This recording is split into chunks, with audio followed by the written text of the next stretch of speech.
vu que les examens ils sont en hébreu et que le diplôme il est très dur niveau et hébreu et anglais, vu que les études de médecine en Israël c'est quasiment qu'en anglais.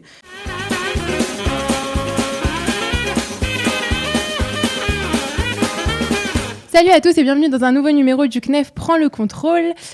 Aujourd'hui, on se retrouve pour un nouveau numéro en compagnie de Anaëlle. Salut Anaëlle. Salut. Donc Anaëlle qui a été acceptée en médecine. Voilà, donc déjà bravo Anaëlle. Merci beaucoup. Vraiment bravo parce que c'est pas évident d'être acceptée en médecine. Et donc elle est là pour nous raconter un peu quelles sont les différentes étapes pour être acceptée en médecine en Israël. Donc déjà Anaëlle, c'est quoi ton parcours depuis que tu es arrivée en Israël? Alors moi j'ai fait l'Aliyah en 2017, je suis arrivée à Chemdat Tarom chez le Rav Kling. Après j'ai continué mon Shirut Leumi, j'ai fait un peu d'hôpital, ce qui m'a beaucoup appris sur le monde médical. Ensuite, j'ai fait la Mechina de l'Université hébraïque de Jérusalem et cette année, j'ai commencé un tour de biorefoua en attendant de pouvoir passer les examens pour médecine. Okay. Quel est le score On sait très bien que le score des psychométriques, il est très élevé, c'est le plus élevé à atteindre pour réussir à rentrer dans les études de médecine en Israël. C'est quoi ce score? Alors, ça dépend des facs. En général, il faut dépasser le 700. Après, ça dépend aussi du bac et de tout ce qu'on peut faire pour améliorer son bac, la Mechina et compagnie. Mais en général, il faut dépasser le 700. À Ben Gurion, on sait qu'ils disent que c'est 680 le minimum, mais ça dépend aussi du bac. Avec un très bon bac, on peut commencer à ce score. Sinon, il faut les dépasser. D'accord. En plus des psychométriques, quel examen il faut pour être accepté en médecine? Est-ce qu'il y a des choses à valider en anglais, en hébreu? Il y a quoi? C'est quoi le parcours? Alors, vu que les examens ils sont en hébreu et que le diplôme il est très dur niveau et hébreu et anglais, vu que les études de médecine en Israël c'est quasiment qu'en anglais, il faut en anglais un Ramamit Kadmin Bet, ce qui représente au psychométrique à peu près 120. En général, pour toutes les facs, c'est à peu près la même chose. L'hébreu, ça dépend de chaque fac. Il faut faire le Yale, ça c'est sûr, ou avoir fait un Ulpan du gouvernement qui est validé. Et ça dépend de la fac. Et après, il y a les examens d'entrée en médecine, une fois qu'on a les psychométriques. Est-ce que, par exemple, si quelqu'un n'a pas eu le bon score en anglais dans les psychométriques, est-ce qu'il peut passer le Amir ou le Amiram Toujours, ça c'est des choses qui sont possibles pour tous les diplômes, médecine inclus. C'est quoi les différentes options qui permettent, enfin qui facilitent, entre guillemets, on va dire, de rentrer en médecine? On sait qu'il y a plusieurs, qu'on peut rentrer en 4e année, que si on fait une licence, c'est quoi exactement tout ça? Alors, il faut comprendre que médecine en Israël, c'est très fermé. Il y a à peu près 120 places sur 4 facultés pour le Masloul normal. Le bac, il joue beaucoup le bac français. Par exemple, à l'Université hébraïque de Jérusalem, avec un 17,5 de moyenne au bac français, les psychométriques, ils descendent à 700, ce qui est le minimum du minimum, vu que pour un bac basique, ils demanderaient 759 cette année, et ça augmente chaque année. Donc, ceux qui n'ont pas cette moyenne au bac, ils peuvent repasser des matières du bac, mais après, ça dépend vu qu'aujourd'hui, ça a changé. Sinon, il y a aussi la Mechina de l'Université hébraïque de Jérusalem que j'ai faite l'année dernière. Ce qui est intéressant, c'est qu'à la Mechina, déjà, on fait des courses qu'on avance sur le diplôme, donc ça nous fait gagner des ptors. C'est moins de OMS, moins un TOAR qui sera plus simple la première année, ça c'est sûr.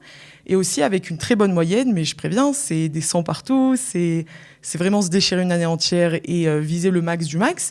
Alors les psychos aussi, ils peuvent descendre à 700, comme avec un très très bon bac. Après, la différence, c'est en fonction des facs. Par exemple, à Tel Aviv, ils n'acceptent pas forcément la Mechina. À Ben Gurion et au Technion, pas du tout. Donc, il faut voir aussi par rapport à ces psychos, où est-ce qu'on a une chance d'être accepté et est-ce que ça serait intéressant de la faire. Moi, je conseille parce que je pense que c'est vraiment une porte d'ouverture pour l'Université hébraïque de Jérusalem, qui est quand même la meilleure aujourd'hui. Pour toi, déjà, avant tout, où tu as réussi à trouver toutes ces informations?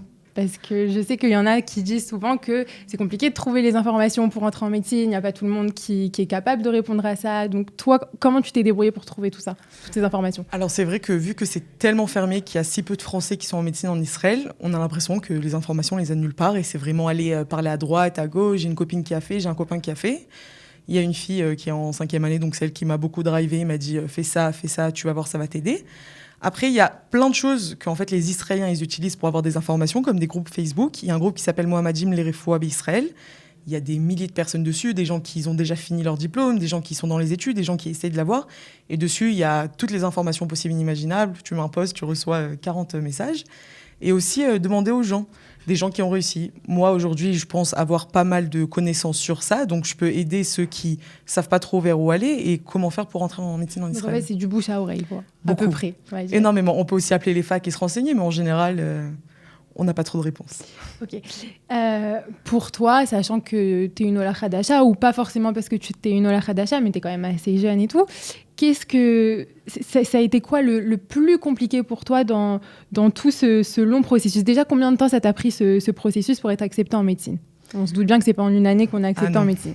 Voilà. Alors ça, c'est vraiment le switch qu'il faut faire, c'est que ça prend des années, mais c'est pas du temps perdu. Au contraire, c'est du temps pour se construire, pour avoir les bases qu'il faut pour réussir au final les examens d'entrée. Moi, j'ai commencé le Talir à peu près il y a 2 ans, ce qui est très rapide par rapport aux gens que j'ai rencontrés dans les formations qui prennent beaucoup plus d'années parfois. Mais j'ai quand même commencé les psychos avant. J'ai commencé les psychos même avant Khemdat, quand j'étais déjà en France. Moi, je pense que la plus grosse étape, ça a été l'examen des psychos. J'ai passé 7 psychos avant d'arriver au score minimal. Il fallait que je dépasse le 700 et c'est pourtant pas énorme pour des Israéliens, mais pour moi, c'était vraiment la barrière. Et c'est vraiment ce qu'il faut garder en tête. C'est que oui, il y a des échecs, ça roule pas en général, ça marche pas tout le temps, ça prend des années, c'est plein de fois essayer d'avoir la note, l'avoir peut-être à quelques points et au final ne pas pouvoir faire les examens d'entretien. Et faut pas être frustré de ça. Il faut comprendre que c'est le jeu. Le jeu, il est comme ça. Il n'est pas juste, on est tous d'accord, mais c'est le jeu. Au final, si on veut devenir médecin en Israël, il faut passer par là, et c'est possible. Donc en gros, toutes les grandes choses et les belles choses prennent du temps. Exactement, beaucoup de temps. Donc, tu peux nous dire juste un petit mot, parce que il me semble que tu n'en as pas parlé, qu'à part l'anglais et l'hébreu des examens, il y a aussi d'autres examens à passer. Alors voilà, une fois qu'on a... Vite fait, parce qu'on va faire une autre émission sur ces sujets-là. Effectivement. En Israël, pour entrer à la fac, il faut passer les examens du Mor Mirkam et Memourchav en fonction de la fac où on s'inscrit. Et c'est des examens de personnalité. Il faut se préparer, mais comme je le dis toujours, dans le talir de médecine, c'est shlav, étape par étape. D'abord les psychos. Ensuite, il faut valider tout ce qu'il faut en hébreu, en anglais. Se renseigner, si on n'a pas les psychos, il y a toujours l'option du Rabashnati. Ça veut dire faire un Toar Rishon en biologie ou n'importe quoi. Et après, passer en médecine. Moi, je pense que c'est encore plus compliqué que de faire les psychos. Donc, ceux qui tentent, essaient de faire les psychos avant.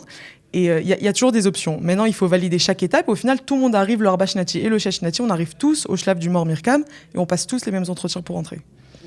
Je pense que c'était assez clair, assez complet. Comme on l'a dit, on va se retrouver pour une autre émission pour que tu nous détailles beaucoup plus c'est quoi le Mor et le Mirkam.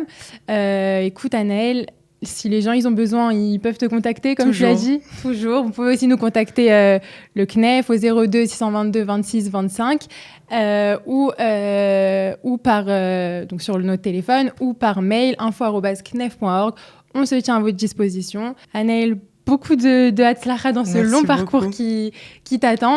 N'oubliez pas que la campagne du CNEF est toujours ouverte. Vous pouvez faire un don sur le lien ci-joint. Et quant à nous, on se retrouve très vite pour un nouveau numéro du CNEF Prends le contrôle.